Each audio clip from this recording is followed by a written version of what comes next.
Well, hello, and welcome back to another exciting edition of Coffee with Stephen. As you can tell from my unique accoutrement, I am doing my annual 4th of July video blog.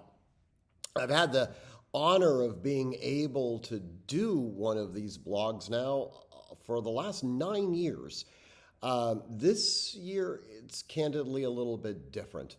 While I still fundamentally believe in the longevity of the American experience on this unique experiment in popular government, right now, our nation, this is uniquely distinct from our country, okay? But right now, our nation is involved in what could best be described as an existential threat to its very continuation. This is not because of some sort of external power that seeks to trample upon our soil. This is actually a direct result of our own lack, not only of moral bearing, but also in a fundamental understanding of the nature of our republic. We have, for the majority of our life as a country, had a healthy distrust of government. In fact, our country was formulated on the idea of distrust of government.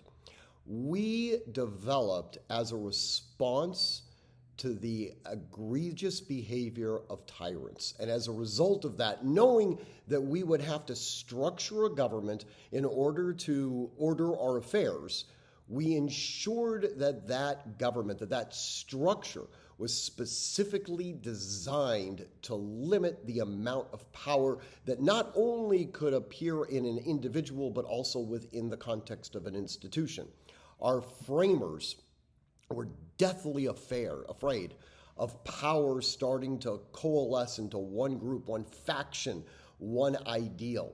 The idea of freedom, and freedom can mean different things to different people, but the idea of freedom is that it is deeply rooted in the dialectic, that we debate, we discuss, we argue, we educate, we formulate amongst ourselves through the art of compromise a general understanding of how we will order our individual as well as our civic affairs, all the while of ensuring that the individual retains the greatest level of freedom possible.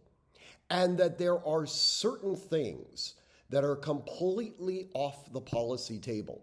We can discuss whether or not it's societally appropriate for certain individuals to engage in certain types of conduct. We can debate whether or not there should be some overarching moralistic valuation system that sort of dictates how we govern our day-to-day activities.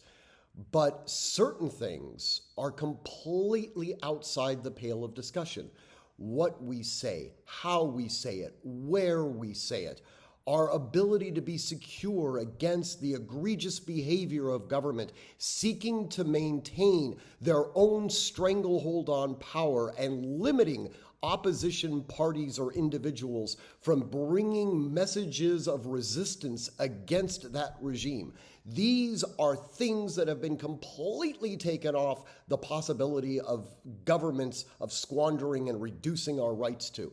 This was based on the idea that the individual is ultimately supreme over the government, that we elect a government, we appoint a government for the purposes of ordering our affairs. But like I said, there are certain things that the government is completely prohibited of doing as it relates to our own individual conduct. The Second Amendment, obviously one that's extremely important to me.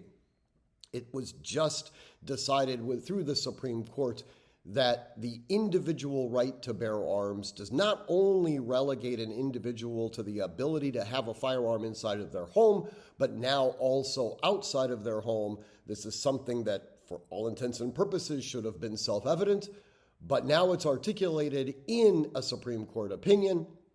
We've got a new constitutional test to determine whether a statute falls afoul of that that constitutional amendment.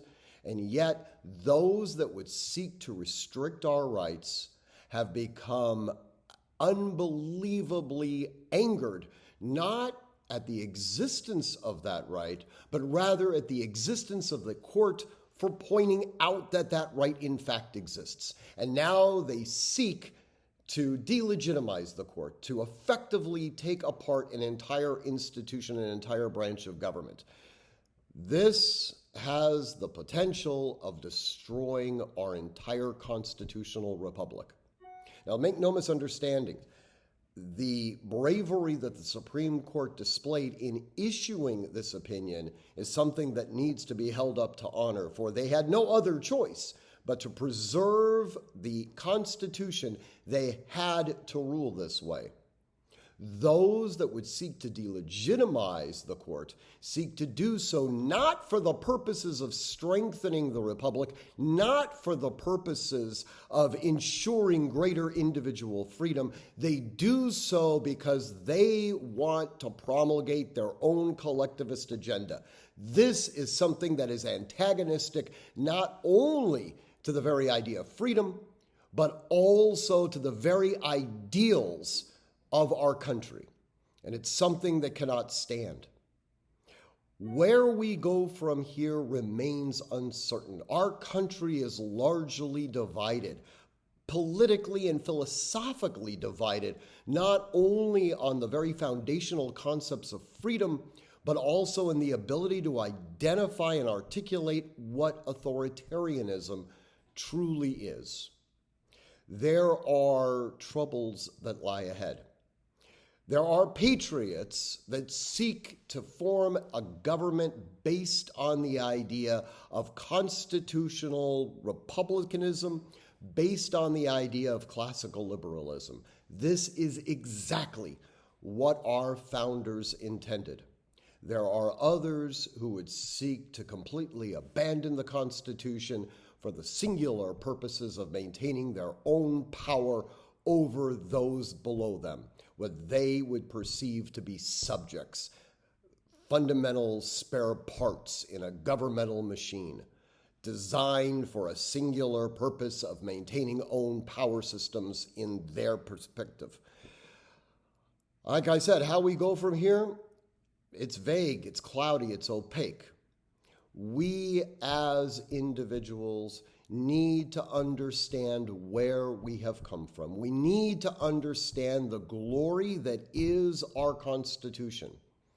Lest we turn into our friends across the Atlantic in our namesake France, which gave us the ultimate boost in developing a country. They took inspiration from us as they developed their anti-monarchical individual republic, but that republic did not have the strength due to its own factional system, and they are now on their fifth republic. We are still on our first, and we will fight, and we will agitate, and we will try to persuade others that that first republic, our singular republic, is that which must prevail for the purpose of achieving individual freedom.